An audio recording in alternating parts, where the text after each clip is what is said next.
Live mula sa himpilan ng News 5. Simulan na ang balitaan dito sa Frontline Pilipinas. Magandang gabi Pilipinas, ika-28 araw ng Pebrero taong 2024. Kasama ang buong pwersa ng News 5. Narito na mga po ang frontline na balita. Pangulong Bongbong Marcos tinawanan lamang ang akusasyong kasabwat niya ang Amerika para ipapatay umano si Pastor Apollo Quiboloy. Walang may gusto mag-assassinate sa kanya. Bakit siya assassinate? Pati si dating Pangulong Rodrigo Duterte may payo kay Quiboloy. Dating Congressman Arnie Teves nasa listahan na ng Interpol Red Notice kaya pwede nang arestuhin kahit nasa abroad. Facebook ng Philippine Coast Guard 3 araw ng kontrolado ng hacker. May kinalaman na ba yan sa issue sa West Philippine Sea? Sunog na naman! Hindi kaya yan! Maigit 40 pamilya natupok ang bahay sa Quezon City. Habang sa San Jose del Monte, Bulacan naman, 6,000 bahay nawawalan ng tubig. Mga e-bike at e-trike na mahuhuling daraan sa mga pangunahing kalsada sa Metro Manila, pagmumultahin na. 500 pisong buwan ng grocery discount sa mga senior citizen at PWD ipatutupad na sa Marso. Milyon-milyong pisong halaga ng high-grade marijuana na bisto sa loob ng mga balikbayan box sa Maynila. Sa pool sa CCTV, ang aktwal na pang-hold up sa isang lalaki sa Tondo, Maynila. At sa Frontline Showbiz, relasyon ni na Catriona Gray at Sam Milby may pinagdaraanan daw na pagsubok. Harapin ang mga tanong ng Senado at Kamara. Yan ang payo ni Pangulong Bongbong Marcos kay Pastor Apollo Quiboloy kaugnay ng hinaharap nitong mga akusasyon ng pang-aabuso. Maging si dating Pangulong Rodrigo Duterte, sinabihan ng pastor na magpa-aresto na. Nasa frontline ng balitang yan, si Justin Punsala. Natawa si Pangulong Bongbong Marcos sa alegasyong nagsabuatan daw sila ng Amerika para ipadukot at ipapatay ang leader ng Kingdom of Jesus Christ na si Pastor Apollo Quiboloy. Walang may gusto mag-assassinate sa kanya. Bakit siya assassinate? Siguro natatakot siya dahil sa mga pangyayari. Imbes na kung ano-anong pinagsasasabi, magpaliwanag na lang daw sa Senado at Kamara si Quiboloy.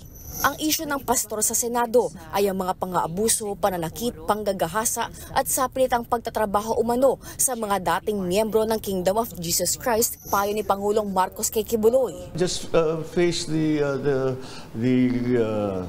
questioning in the House and in the Senate. Kung sinasabi niya hindi totoo lahat yan, hindi totoo, walang nangyaring ganyan, di sabihin niya. Kung makapunta siya, sagutin niya lahat ng tanong, di tapos na.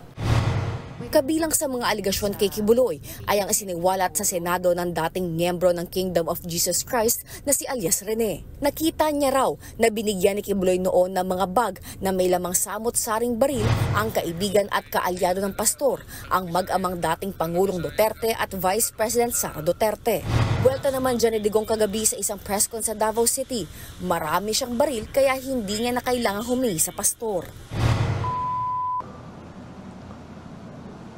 Kami magtanggap ng baril kay Pastor Quiboloy. Ako pa ba ang mag-deliver sa kanya ng kanyon bukas o machine gun?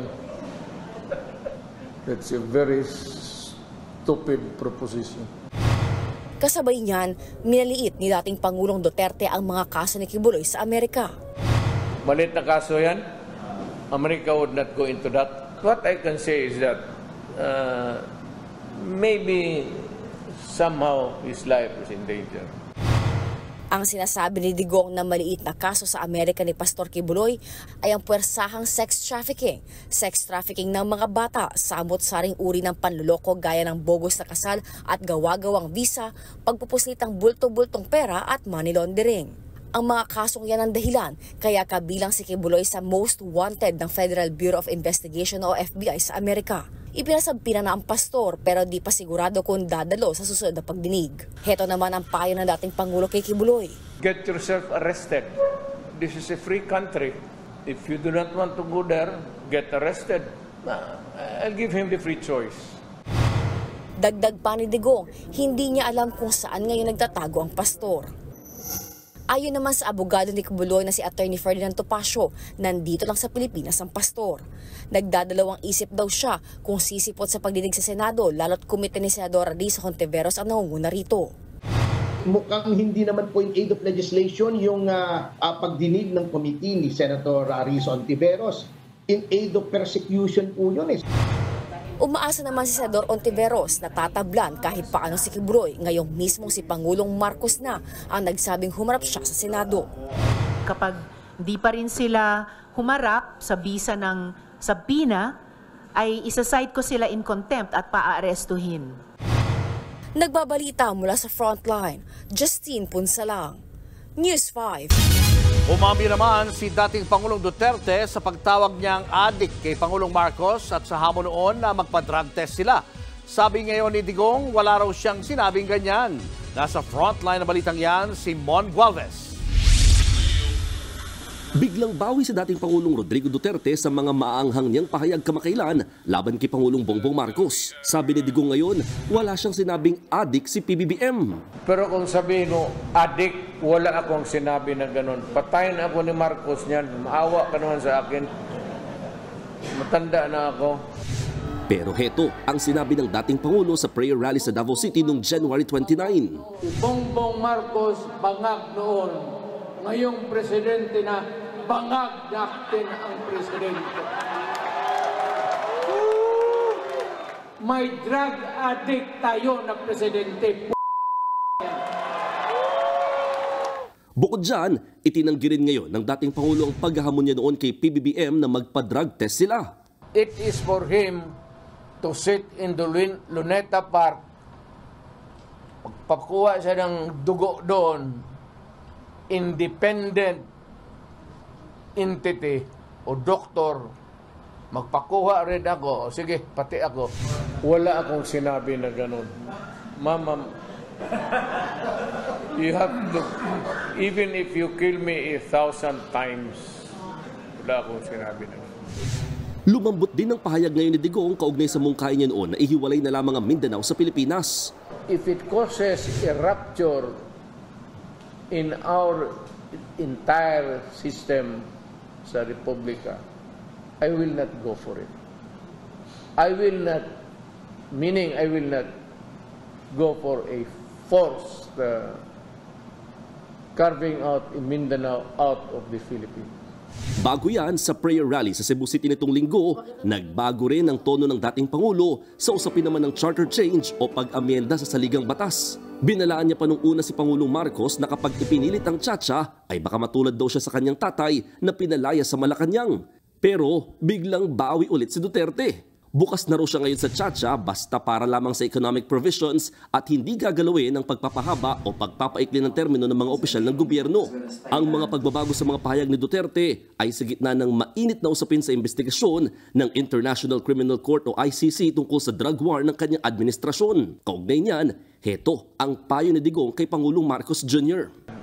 I would like the President to seek the advice of his legal counsel. Kung ano yung sabihin niya sa mga abogado niya sa Malacanang, sundin niya. Ako, I can take care of my own. Nauna naman ng iginiit ni PBBM na walang jurisdiksyon ng ICC sa Pilipinas. Bagamat minsan niyang nabanggit na pinag-aaralan kung babalik ba tayo sa poder ng International Criminal Court. Nagbabalita mula sa frontline, Mon Gualvez, News 5. Kabi-kabilang sunog na naman, mahigit 300 pamilyang nasunugan sa Parañaque habang sa Quezon City natupok din ang maraming bahay. Nasa frontline ng balitang yan si Elaine Fulgencio. Wala na, hindi kaya yan. Kahit anong gawin. Mahangin eh. Tulong-tulong sa pagbuhos ng tubig ang mga residente matapos sumiklab ang sunog sa barangay Tandang Sora, Quezon City, pasado alas 11 ng umaga kanina. Rumispondi rin ang ilang bumbero pero kumalat ng apoy sa maraming bahay. Tumagal din ng nasa 2 oras bago idineklara ang fire out. Sa tala ng barangay, nasa 33 bahay ang nasunog at 43 pamilyang apektado. Ang 68 anyos si Lola Cristita, naghihinagpis sa pagkamatay ng aso niyang si Langga, na 6 na taon na sa kanilang pamilya. Katabi niya lagi yun. Matagal na yun alaga namin, kaya iyak ng iyak yung asawa ko. Kaya ngayon hindi ko alam kung anong gagawin ko. Kaya ako pumunta dito dahil yung aso ko tinignan ko baka nandoon kahit makita ko man lang kahit patay na. Si Eddie naman, piniling ipamigay na lang ang mga natira sa tindahan niyang nadamay sa sunog. Okay lang po, kaysa para mapakinabangan po. Kawang-gawa na lang po eh. Wala tayong magawa eh. Trahedya talaga yan. Inaalam pa ng BFP ang pinagmulan ng sunog, maging ang kabuang halaga ng pinsala. Parang bukan. Malaking apoy ang lumamon sa hilera ng mga bahay sa Lovin Street, UPS 5, Barangay San Isidro, Parañaque kagabi. Dahil makitid ang mga daan, lumusot pa ang mga bombero sa Manila Memorial Park para maabot ang ilang nasusunog na bahay. Naging problema natin yung supply ng tubig, no? Yung hydrant natin medyo malayo dito. Tapos yung involved natin na structures is narrow yung daanan at tikit-tikit yung mga bahay. Kaya ganun na lang kabilis yung takbo ng apoy. Ayon sa mga residente, maghahapunan na ang karamihan sa kanila nang sumiklab ang sunog pasado alas 7 kagabi. May narinig kaming mga bata na tumatakbo, sunog daw. Ngayon, pag sabi ng mga bata na sunog daw, lumabas na po kami. Tumagal ng mahigit 7 oras bago idineklara ang fire out. Sa tala ng barangay, 160 bahay ang nadamay sa sunog. Higit 300 pamilya naman ang apektado. Inilikas muna sila sa 2 covered court. Inaalam pa kung ano ang pinagmulan ng apoy. Sa datos ng BFP, mayroon ng halos 2,800 sunog na naitala sa bansa mula noong Enero hanggang kahapon. Mas mataas yan kumpara sa higit 2,200 lang sa parehong panahon noong nakaraang taon. Katumbas yan ng 25% na pagtaas wala pa mang Fire Prevention Month. As of now, ang masasabi po natin is more on kakulangan po talaga ng ating community pagdating po sa fire safety. Although contributory itong pagkainit ng panahon na mabilis po ang pagkalat at paglaki ng mga apoy natin, lalong-lalo na kung light materials ang involved. Nagpaalala rin ng BFP sa mga nangungunang sanhi ng sunog, gaya ng naiiwang electrical appliances, kandila o gasera. Habang ang nangungunang dahilan ngayon, itong pong mga kababayan natin na nagsisigarilyo dahil para po sa ating kaalaman ay top 1 cause po of fire ngayon ay itong smoking or lighted cigarette. Nagbabalita mula sa Frontline, Elaine Fulgencio, News 5. Sa pool sa CCTV ang pang-hold up ng 2 lalaki sa Tondo, Maynila. Natangay ang cellphone at 10,000 pisong pera ng biktima. Nasa Frontline ng balitang yan, si Dave Abuel. Madaling araw nitong linggo nang makunan sa CCTV na naglalakad ang lalaking ito sa Velasquez Street sa Tondo, Maynila. Binubuntutan siya ng 2 lalaking hold-upper. Nilapitan nila ang naunang lalaki pero iniwasan sila nito. Pero di siya tinantanan ng 2 hanggang sa nakalapit ng tuluyan ang 2. Dito na nila pwersahang kinuha ang laman ng bag at hawak sa kamay ng biktima sabay naglakad palayo. Nanlumo ang biktima na ilang beses ding napaupo sa kalsada matapos manakawan. Ayon sa mga otoridad, tinangay ng mga magnanakaw ang cellphone at wallet ng biktima na may lamang 10,000 pisong cash. Dito sa bahaging ito ng Velasquez Street nangyari ang pagnanakaw. Kwento ng biktima sa barangay, nag-aantay siya ng tricycle pa uwi nang lapitan siya ng mga suspect. Hindi na siya nakahingi ng tulong sa tindi ng takot at dahil bahagyang nakainom din. Hindi na raw nanlaban ng biktima dahil sa pananakot ng mga suspect. Sabi po niya sa amin is pinagbantaan daw siyang papatayin siya kaya hindi na siya nakasigaw. Na-shock na po siya. Tingin po namin dayo. Patuloy pa ang pagtugi sa mga suspect. Mahaharap ang 2 lalaki sa reklamong robbery. Nagbabalita mula sa Frontline, Dave Abuel, News 5. Listado ang milyong-milyong pisong halaga ng marijuana na inilagay sa mga balikbayan box sa Maynila. Habang wala naman ang naaresto sa magkakahiwalay na buy-bust operations. Nasa Frontline na balitang yan, si Elaine Fulgencio. Matapos ang higit isang linggong pagmamanman, inaresto ng mga pulis ang umano'y tulak ng droga na si alias Boss sa Barangay Bagbag, Quezon City. Nakuha mula sa sospek ang 100 gram ng shabu na may street value na 680,000 pesos. Kinumpiska rin ang kanyang motorsiklo. Base sa investigasyon, taga-Caloocan ng sospek pero umaabot hanggang Quezon City at Valenzuela ang kanyang operasyon. Base sa nakuha natin, talagang malaki yan to kasi malaki rin yung area of operation niya. Yung 100 grams, madali lang i-dispose niya. Dati nang nahuli si alias Boss noong 2019 dahil sa illegal na pagsugal. Depensa niya na pag-utusan lang siya. Taga-deliver lang po ako. Hindi ko po alam na yun po yung dinideliver ko. Basta ang sabi lang po sa akin, bigay mo to sa ganito, bigay mo sa ganyan. Tapos bibigyan lang po ako ng pera. Magkano? Nasa 3,000 po, ganun po. Ba't po kayo pumayag? Basta wala pong trabaho, ako lang pong gumagastos sa bahay. Mahaharap ang sospek sa reklamong paglabag sa Comprehensive Dangerous Drugs Act. 5 drug suspect naman ang nahuli sa magkahiwalay na buy bus sa Lucena, Quezon. Unang naaresto ang 3 suspect na sina alias Kulot, Cory at Amalia sa Barangay Ibabang Dupay kagabi. Habang kaninang madaling araw naman, nahuli sina alias Jeff at Nelson. Nasabat mula sa 5 high-value targets ang higit 30 gramo ng hinihinalang shabu na nagkakahalaga ng higit 639,000 pesos. Nahaharap din sila sa reklamong paglabag sa Comprehensive Dangerous Drugs Act. Mga high-value individual din ang nahuli sa isa pang buy bus sa Tagbilaran City, Bohol. Kinilala ang magkasintahang sospek na sina Peter John Cuadra at Mary Ann Miano. 4 na kilong hinihinalang shabu na nagkakahalaga ng higit 27 million pesos ang nasabat mula sa mga sospek. Sinampahan na rin ng reklamo ang mga sospek. Tumambad naman ng higit 76 na milyong pisong halaga ng kush o high-grade marijuana sa pag-iinspeksyon ng mga otoridad sa Manila International Container Port. Nasabat ang droga mula sa 5 balikbayan boxes. Nasa loob pa ng mga selyadong plastik ang higit 63 gramo ng marijuana. Hindi pa idinetali ng Philippine Drug Enforcement Agency kung saang bansa galing ang droga. Pero sasampahan din daw nila ng kaukulang reklamo ang importer nito. Nagbabalita mula sa Frontline, Elaine Fulgencio, News 5. Ilang araw nang walang tubig sa isang barangay sa San Jose del Monte, Bulacan. 6,000 bahay ang apektado sa perwisyong water interruption. Nasa frontline ng balitang yan, si Jenny Dongon. Nagkakagulo rito! Nagkakagulo sa tubig! Alas 12 na ng hating gabi kanina, pero gising na gising pa rin ang mga residente ng Barangay Minuyan proper sa San Jose del Monte, Bulacan. Katabi ang kanilang mga balde, naghihintay sila ng rasyon ng tubig. Simula pa nitong Sabado, nawala na ng supply ng tubig ang lugar. Sa dami nila, halos mapuno na ng mga balde ang kalye. Huwag makipag-agawan. Kung ano pong linya po, doon po kayo. Doon kayo nakalinya ha. Makinig po. Ang ilan sa kanila, nag-uunahan at nagkikipag-away na sa pila. Malagyan lang ng tubig ang kanilang mga galon at balde. Hanggang kaninang tanghaling tapat, nakaabang pa rin ang mga residente para sa rasyon ng tubig. Si Venus, namumroblema para sa 4 niyang anak na apektado na rin pati pagpasok sa eskwelahan. Minsan mga bata hindi na makapasok. Talagang walang panligo, walang pangsaing. Kaya hindi rin magagawa na mapapasok namin. Ganun. Pakahirap po nang walang tubig talaga, sobra. Kawawa talaga mga bata po. Nauuwi pa raw minsan sa baliyahan ang pagkuha nilang narasyon ng tubig. Agawan, harangan po. Talagang harangan kasi bago pa dumating dito, opo, naagawan na, naharang na ng mga tao. Emosyonal naman si Lola Connie. Napilitan daw kasi sila ipasara ang kanilang water refilling station.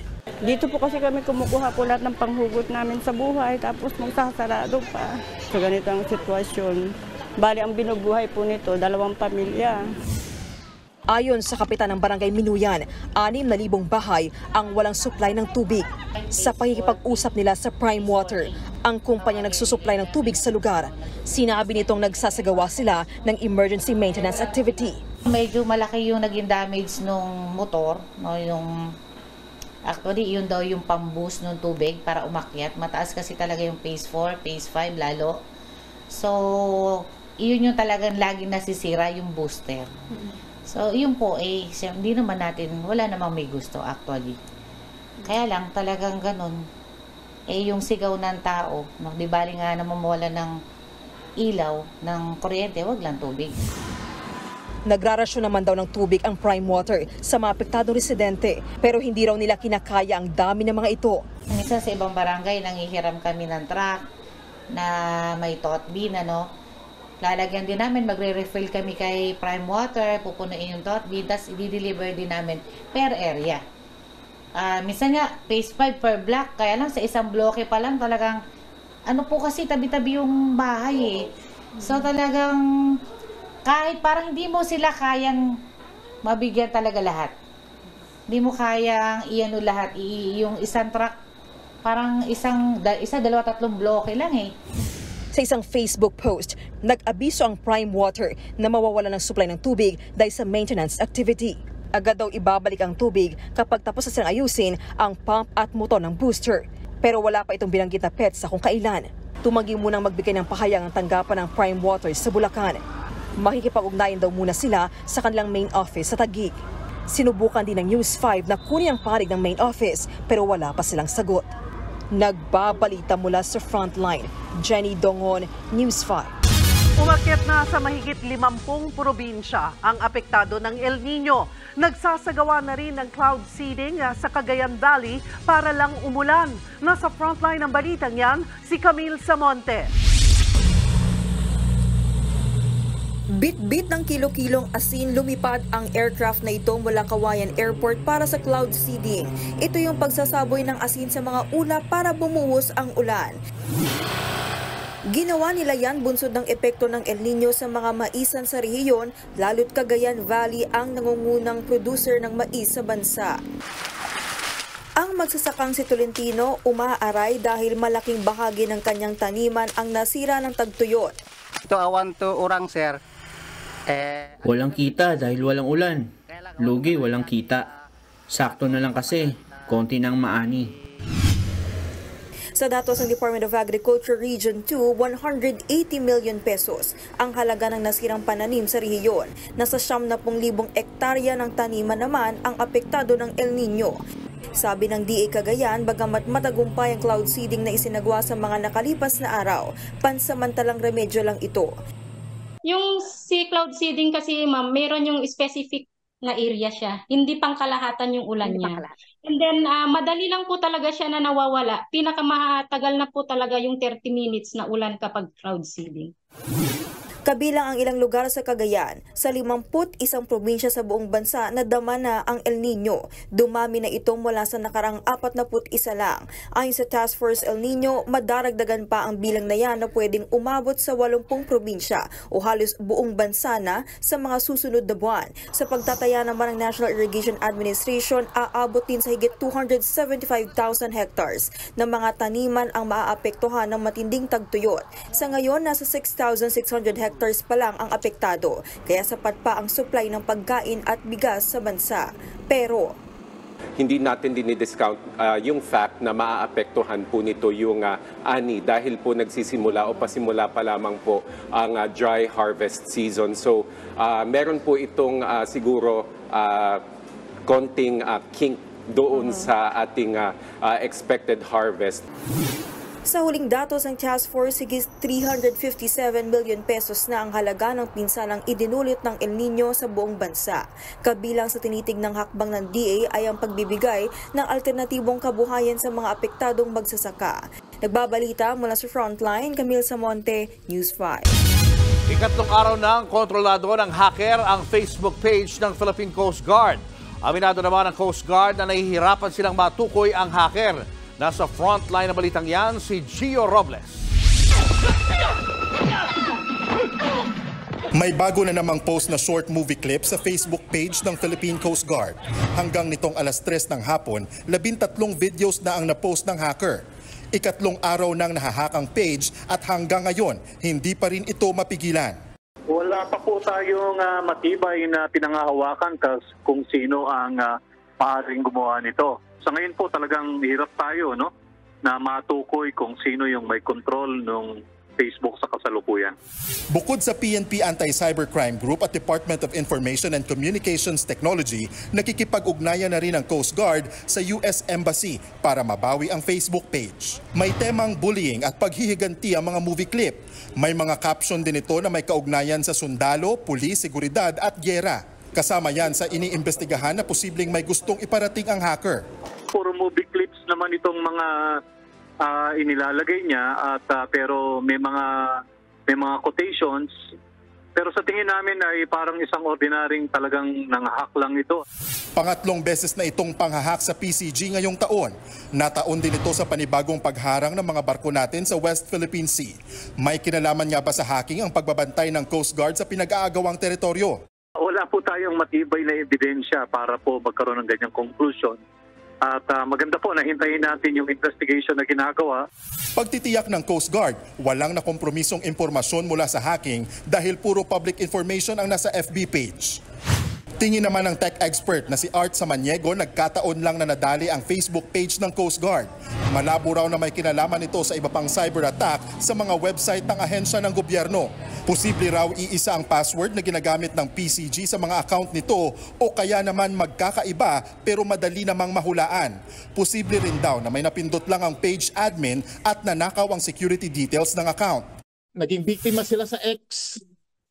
Nakita yung vulnerable sila doon, nakita na mahina ang security nila, tinarget ang iba nilang social media accounts. Kaya nga, hindi ako magtataka na baka ang next nito, ang Instagram nila, ang next nito, pati email nila. Nananawagan ng Coast Guard na i-report ng publiko sa admin ng Facebook ang mga short video na pinost ng hacker. Nagbabalita mula sa Frontline, Gio Robles, News 5. Susunod. Ilang tauhan ng San Juan City LGU kinukurakot umano mga ayuda ayon kay Senator J.V. Ejercito. At Miss Universe CEO Ann Jacra Jutatip nagsalita na tungkol sa kanyang viral video. Abangan ng lahat ng yan sa pagbabalik ng Frontline Pilipinas.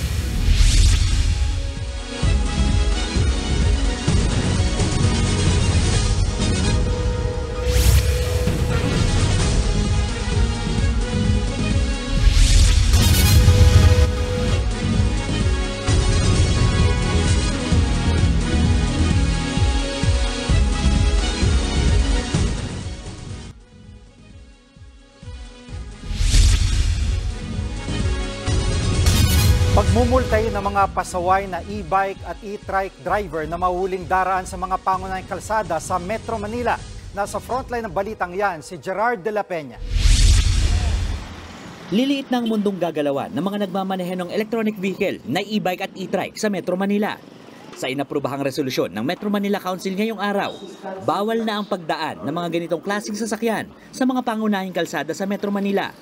18 kalsada ang nasa paunang listahan ng MMDA. Kasama rito ang lahat ng circumferential at radial roads, pati na sa elliptical road sa Quezon City, Mindanao Avenue at Marcos Highway.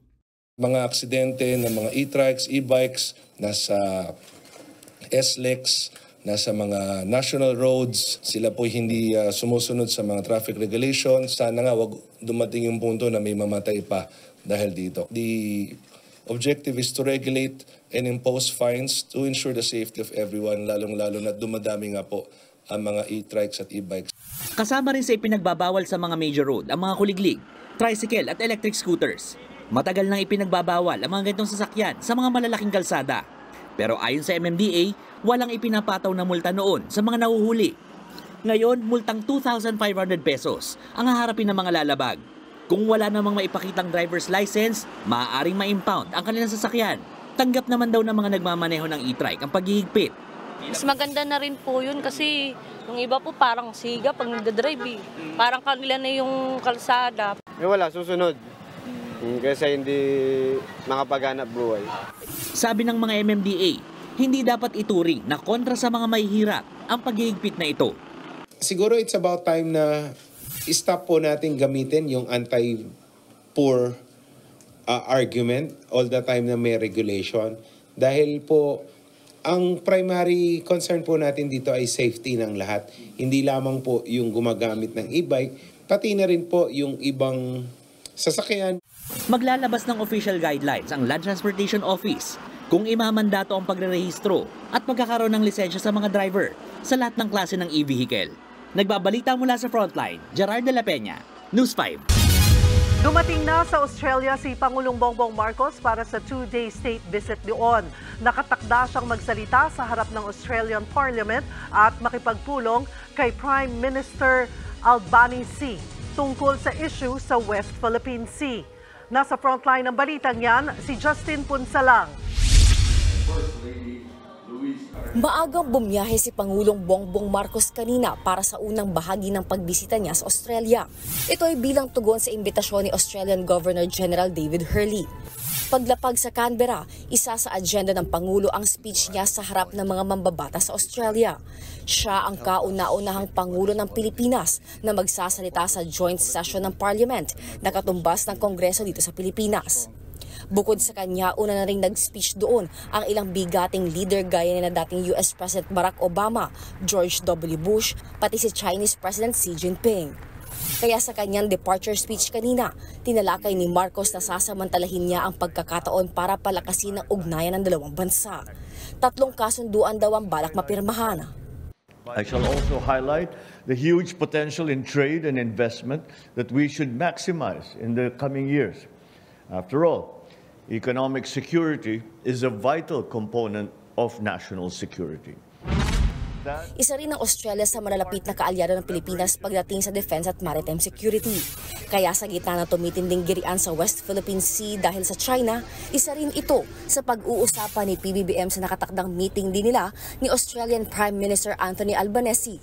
I will make sure to acknowledge the ever-growing relations on defense and security with one of our only 2 status of visiting forces partners. I anticipate an enhancement of the mutual understanding between the Philippines and Australia as we share a common vision not just for our bilateral relations, but for the peace and security of the region as well. Dahil naman sa huling insidente ng panghaharas ng China at paglalagay ng floating barrier sa Baho de Masinloc, nababahala si PBBM sa kaligtasan ng mga Pilipinong mangingisda. It's worrisome because there are two elements to that. One is that it's the dati Coast Guard lang ng China ang gumagalaw dun sa area natin. Ngayon may Navy na, sumama pa mga fishing boat. So nagbabago ang sitwasyon. We just watch, of course, what everybody is doing. But really, for us, patuloy pa rin natin. We just defend our maritime territory. Bukas, February 29, nakatakda ring umuwi agad ang Pangulo. Pero sa March 4, babalik siya sa Australia para dumalo naman sa ASEAN-Australia Special Summit. Nagbabalita mula sa Frontline, Justine Punsalang, News 5. Lalong iakyat sa Court of Appeals sa pamilya ng pinaslang na binatilyong si Jemboy Baltasar ang hatol na binigay ng Navotas Regional Trial Court sa 6 na dating pulis. Matapos marinig ang hatol kahapon, emosyonal na humarap sa Senado ang mga magulang ni Jemboy. Git nila dapat mas mabigat na parusa ang binigay sa 6. Hindi raw nila matanggap na isa lamang sa mga bumaril ang makukulong habang isa ang pinawalang sala pa. Nakalaya rin ang 4 na iba pa dahil kasong illegal discharge of firearms lang ang hatol. Oktubre pa kasi na nakaraang taon sila kinulong kaya binilang na rin ito ng korte sa sentensya nila. Para po nilang pinatay uli yung anak ko sa naging desisyon nila sa 6 na polis.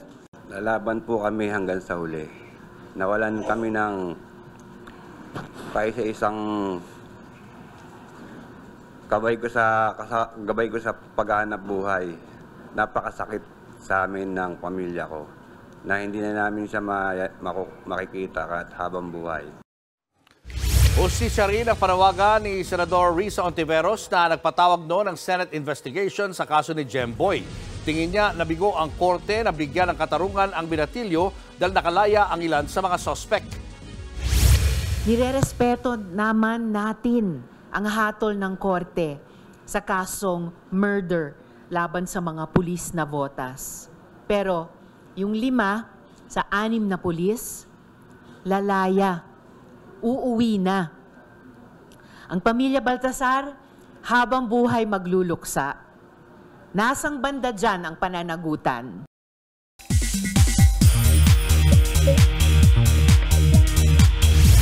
Ihain na natin ang maiinit na showbiz balita ngayong Miyerkules.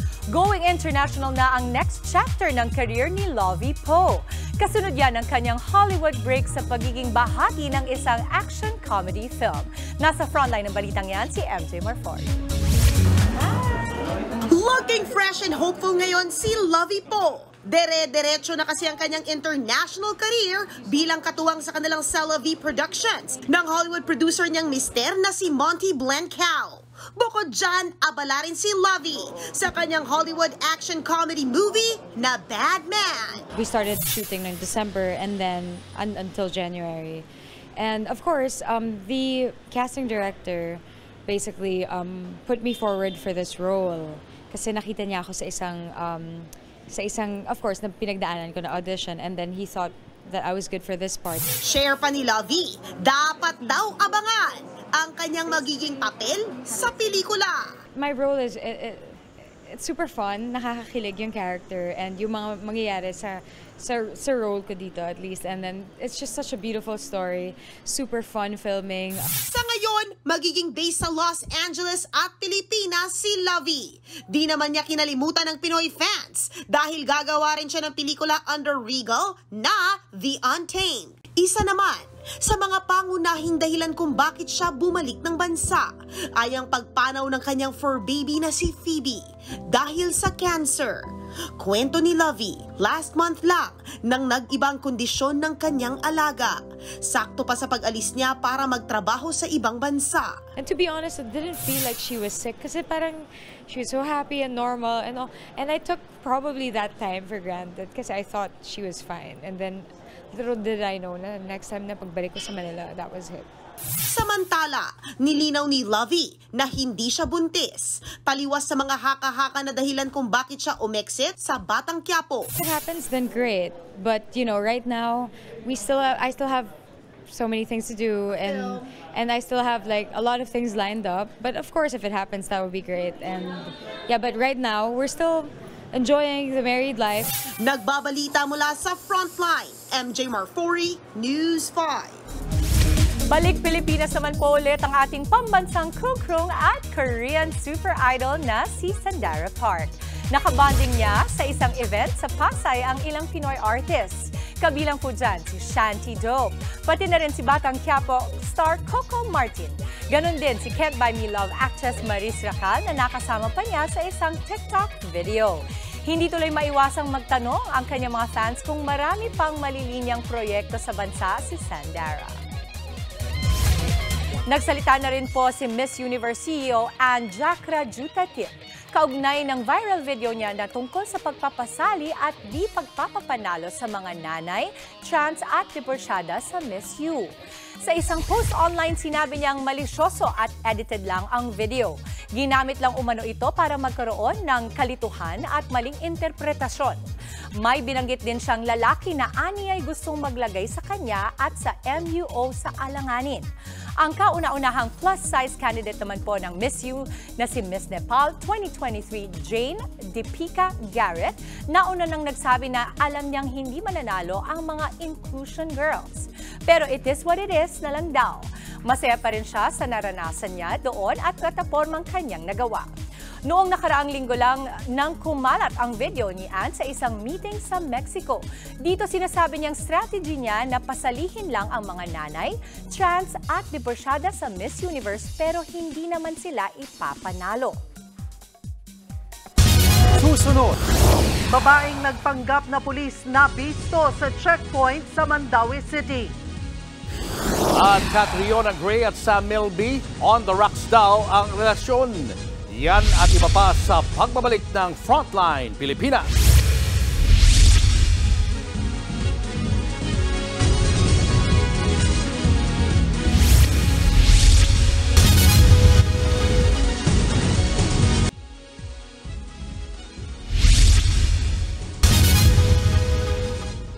Arestado ang isang babae sa Mandaue City matapos magsuot ng uniforme ng pulis.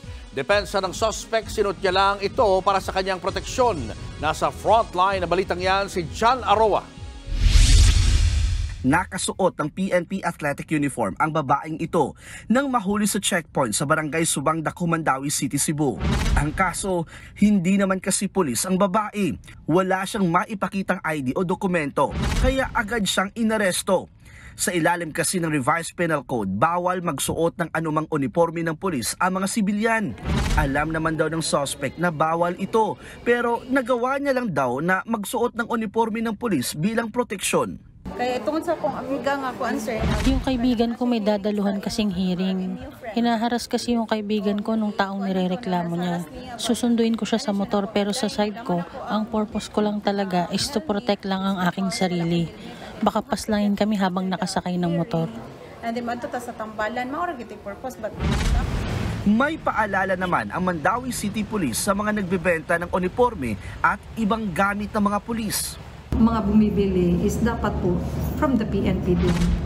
Careful po tayo sa pag-ano natin, kaya baka yung mga civilian gagamitin na nila to other purpose, especially sa paggawa ng krimen po. Nitong nakaraang linggo lang, isang grupo ng mga lalaki na nakasuot ng PNP athletic uniform ang nanloob sa isang sanlaan sa Coronadal, South Cotabato. Sa ngayon, tukoy na raw ng mga pulis ang mga suspect sa likod ng pang-hold up. May mga na tayo ng mga statement na identifying yung mga suspects and we have some leads. Nagbabala rin si PNP Chief Benjamin Acorda sa mga sibilyan na nagsusuot ng opisyal na uniforme ng mga pulis. It's a violation of Article 179 of the Revised Penal Code. And this will be aggravated, lalo na pag habang nakasuot ko ng mato at ginamit mo sa ibang sa mga krimen. So with regards to the penalty, it's prison mayor, a penalty of 6 years or more. Dahil dito, ipinag-utos na ni Acorda na i-monitor ang mga tindahan na otorisado at may kaukulang lisensya na nagbibenta ng uniforme at iba pang gamit ng mga pulis. Nagbabalita mula sa Frontline, Jana Rua, News 5. 13 senador ang pumirma sa committee report ng panukala gawing legal ang medical marijuana sa bansa. Dahil dito, pwede nang isalang sa debate sa plenaryo ang Senate Bill 2573 o ang Cannabis Medicalization Act of the Philippines. Si Senator Robin Padilla may akda nito. Layo ng panukala na payagan ang paggamit ng cannabis o marijuana para sa medical purposes sa bansa.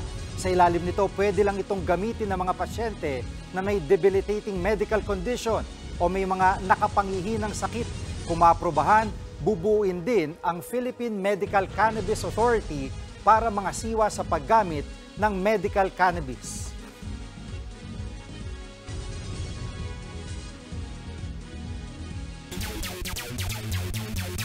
What's up mga kapatid? Balik action na ang PBA at magandang panimula para sa new look Blackwater Bossing ang naganap sa Inares Center sa Antipolo. Live mula sa venue, nasa frontline ng balitang yan, si Marty Bautista. Marty? Mikey, ilang linggo lang matapos ang Commissioner's Cup, balik hardcourt na ulit ang mga PBA players para naman sa Philippine Cup. Ang opening game ngayong season ay sa pagitan ng Blackwater Bossing at Meralco Bulls. Dikit ang laban kanina sa pagitan ng Blackwater Bossing at Meralco Bulls. Pagdating ng halftime at 3 puntos lang ang lamang ng Bossing. Pero pagdating ng third quarter, napalobo pa ng Bossing sa double digits ang lead, 72-62. Sinubukan ng Meralco na humabol sa fourth quarter at napaliit nila sa 4 puntos ang lamang. Pero sa huli, nawala ng oras ang Meralco at nakatakas ang Blackwater papunta sa panalo. Final score, 96-93. Sa second game naman, magtatapatan ng TNT Tropang Giga at Rainer Shine Elasto Painters. Mikey, tuloy ang PBA action sa Biyernes, March 1 sa Smart Araneta Coliseum. Unang magtatapatan ng Terra Firma Jeep kontra Converge Fiber Xers. Sa second game naman, magtatapatan ng NLEX Road Warriors at Northport Batang Pier. Mikey? Maraming salamat, Marty Bautista. At dininay ng agency ni Gilas forward Carl Tamayo ang mga chismis na maglalaro siya para sa Manila Stars sa MPBL. Kinlaro agad ng virtual playground kahapon na hindi totoo ang mga kumakalat na reports tungkol sa former Fighting Maroon. Ayon din sa agency ni Carl, naghahanap sila ng legal assistance at huwag daw sana magkalat ng fake news ang mga social media pages. Wala pa daw talagang plano si Tamayo kung saan siya lalaro next pagkatapos ng kanyang release sa B-League team na Ryukyu Golden Kings. Sa ngayon daw, focus muna siya sa Gilas Pilipinas at sa kanyang individual development bilang player. At sa tennis naman, tuloy-tuloy ang pag-akyat sa world ranking ni Pinay star Alex Ayala. Pang 180 na ngayon si Ayala sa mundo at ito na ang kanyang pinakamataas na ranking sa Women's Tennis Association. 8 spots ang inakyat ni Alex, galing siya sa 184 noong January 29. Malaking factor ang pag-abot niya sa quarterfinals ng nakalipas na W75 Porto Tournament sa Portugal at kasalukuyan siyang nakikipagbakbakan ngayon sa W50 Trnava sa Slovakia. Tuloy-tuloy ang pag-improve ni Alex Ayala, mga kapatid. The sky's the limit talaga para sa ating pambato sa tennis. Huwag kayong alis, sports pa tayo mamaya. Susunod, 4 na taong gulang na babae, sinakal, inuntog at tinutukan ng kutsilyo ng kanyang sariling ama sa Cebu City. Professional Pinoy wrestlers, ibinida ang kanilang unique style at the moves. At nadiskubreng species ng anaconda sa Amazon River sa Brazil, pinakamalaking ahas daw sa buong mundo. Tutok lang mga kapatid, magbabalik pa ang Frontline Pilipinas.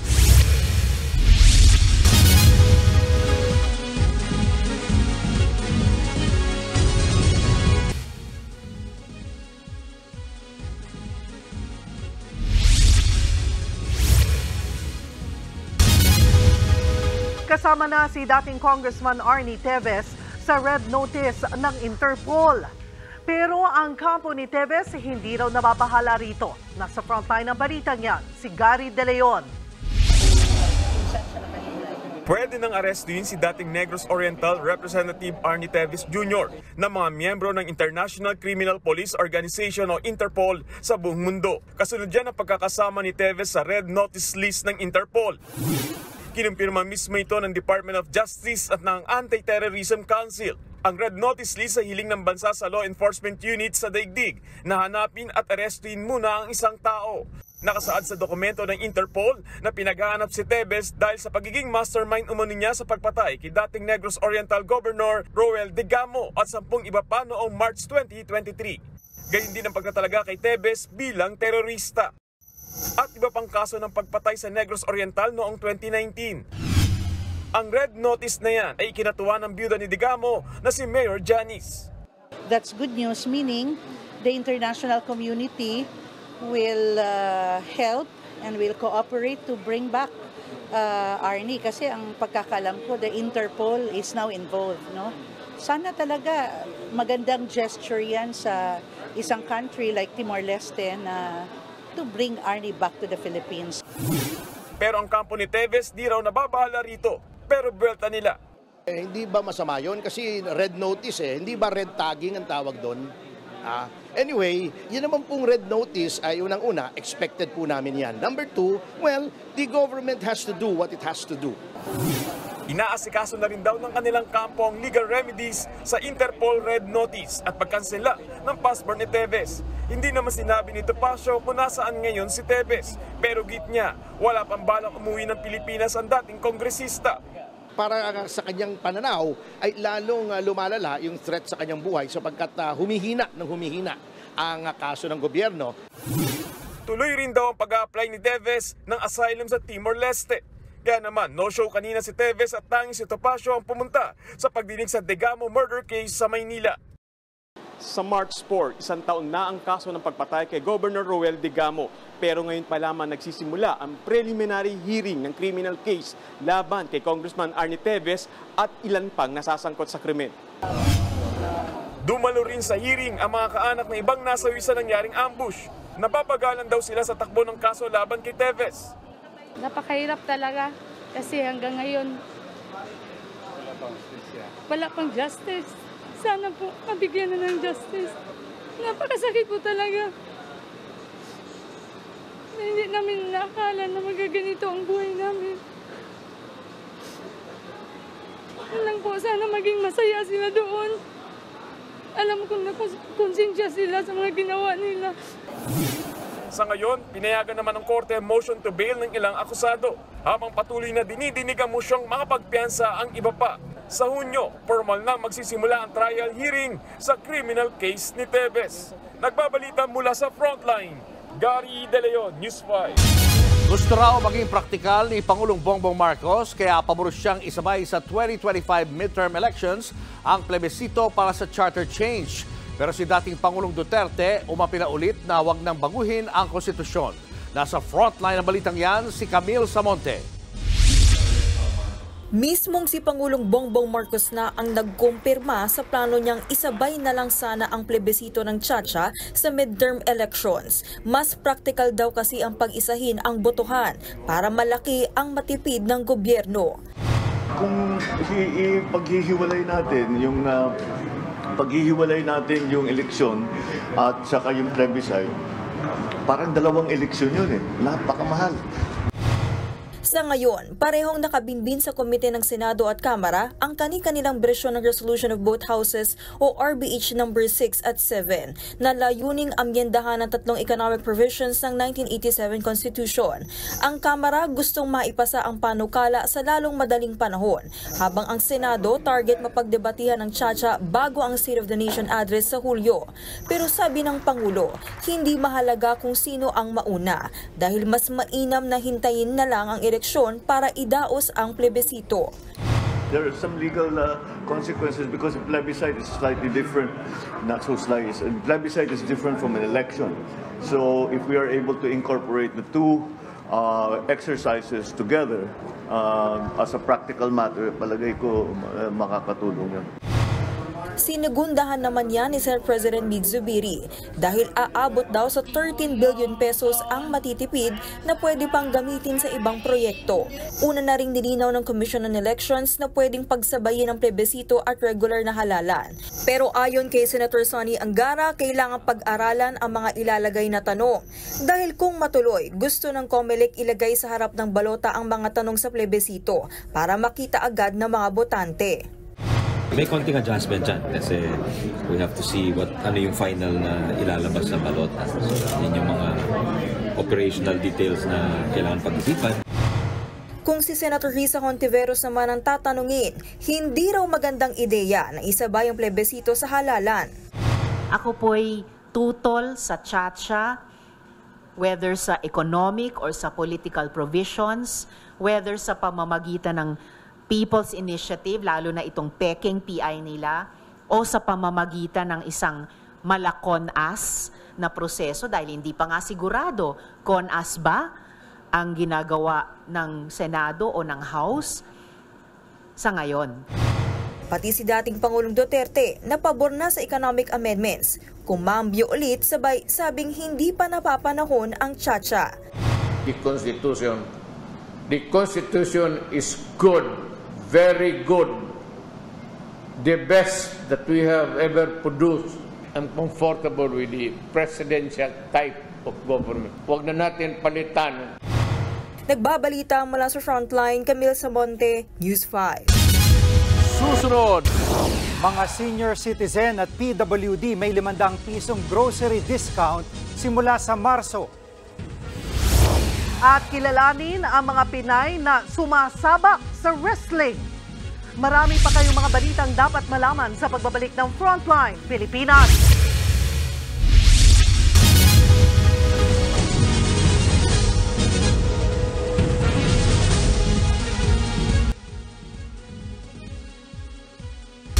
Kasado na sa Marso ang 500 pisong buwan ng diskwento sa grocery items para sa mga senior citizen at PWD. Ayon kay House Speaker Martin Romualdez, napagkasunduan nila yan ng Department of Trade and Industry sa kanilang naging pulong kahapon. Ayon naman sa DTI, mga pangunahing bilihin lang ang sakop ng discount tulad ng bigas, mais, tinapay, gulay, prutas at iba pa. Kasama rin sa discount ang mga processed meat, sardinas at corned beef pero hindi ang mga premium brands. Sakop din ng discount ang mga construction material gaya ng semento, hollow blocks at electrical supplies. Maglalabas ng listahan ng items na pasok sa discount ang DTI bilang gabay.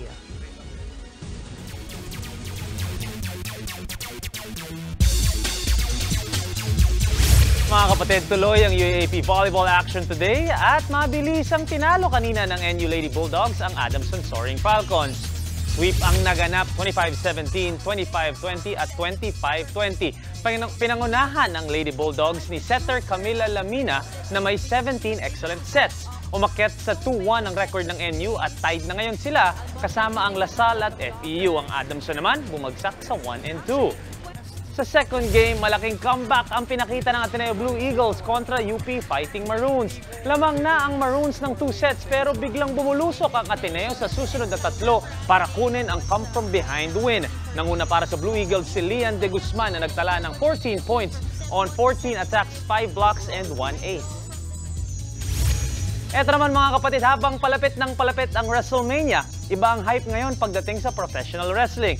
Pero alam nyo ba, meron na din tayong mala WWE dito sa Pilipinas. Maniwala kayo sa akin, nakita ko mismo paano sila magbalyahan. Narito ang aking report.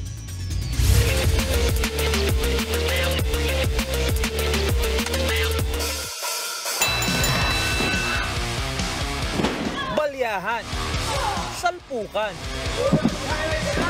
mainit na bakbakan, pero walang pikunan. Sports lang.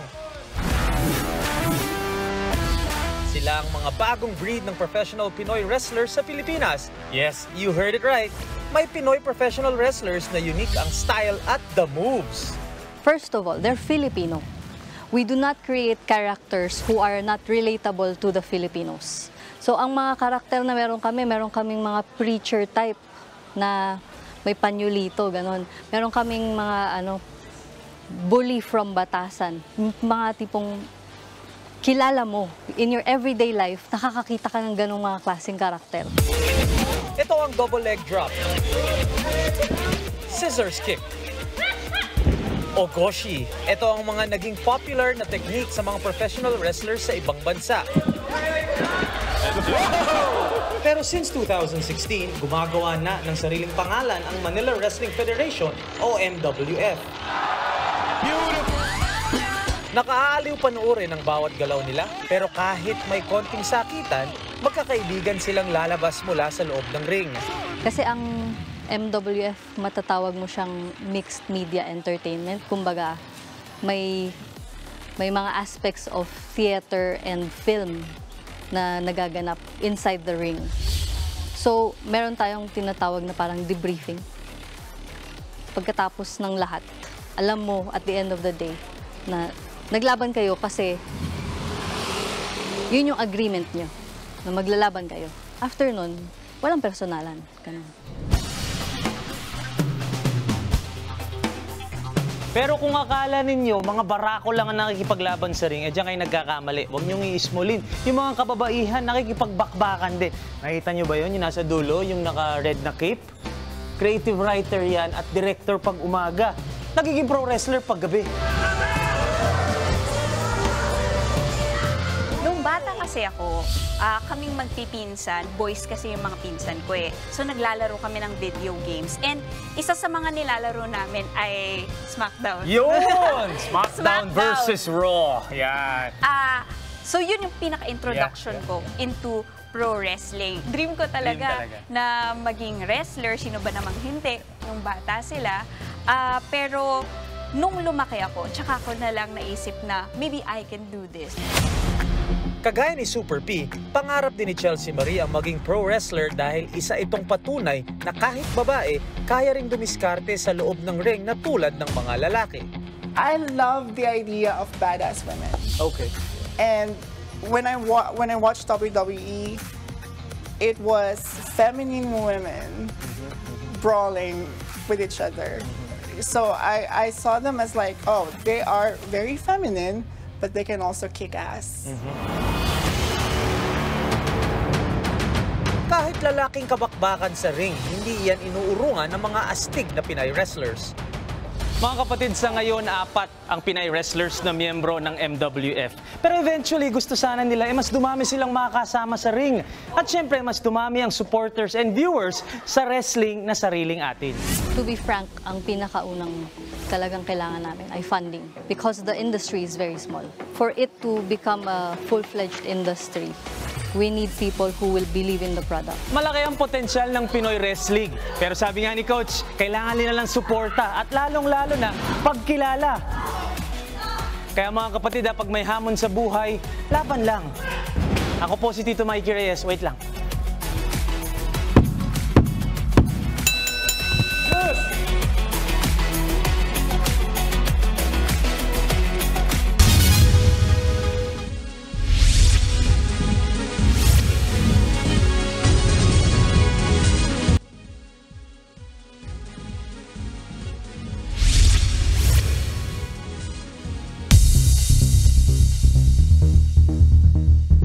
Nadiskubre sa Amazon River sa South America ang pinaniniwalaang pinakamalaking ahas sa buong mundo.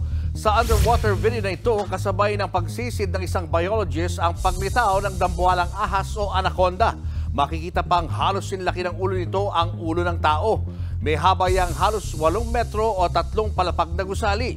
Ang nadiskubring giant snake tinawag na Northern Green Anaconda. Ayon sa mga eksperto, undocumented pa ang uring ito. Mas malaki raw yan sa mga anaconda na karaniwang nakikita sa Amazon River.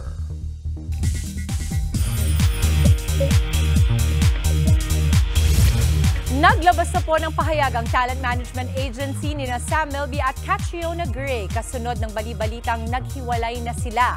Sa statement ng Cornerstone, inamin nilang dumadaan ngayon sa ilang hamon ang relasyon ni Kat at Sam.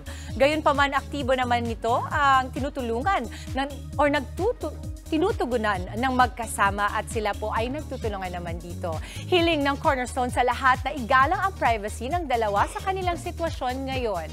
Nagpapasalamat naman ang ahensya sa buhos na suporta kina Catriona at Sam. Ilang linggo nang napapabalita ng hiwalay na ang dalawa.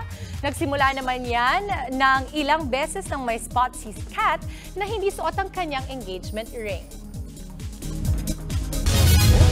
Wala yan na naman. Hindi naman wala pa naman. Dumadaan lang sa hamon. May problema pala. Pero baka May pag-asa maayos pa. Lahat naman dumadaan sa hamon. Pero maganda naman yan, may statement agad. Mas maganda Kaya yun. malinaw na agad sa lahat. Balitaan mo na lang kami, Dimples. Pag nakamusta mo. Dimples naman. Ako na naman. Pero I think doon talaga ako sa Papu and Mamu. Doon talaga ako sa may Solid. forever doon. Solid. Safe Ano na bang safe sikreto? talaga. Ba't ba hindi na lang natin sabihin? Ikaw rin naman eh. Ako din naman. 21 years naman. Safe na Papu. safe ka talaga, Mami Dims. Kapag nandito ka, no? Safe na safe eh. Hindi na divert sa iba eh. Off topic bigla eh, no? Alam mo, parang nahihimatay na naman ako. At yan ang mga balita at impormasyong dapat niyong malaman sa araw na ito. Mga balita para sa may alam at may pakialam. Kami ang inyong mga kasangga sa Frontline Pilipinas.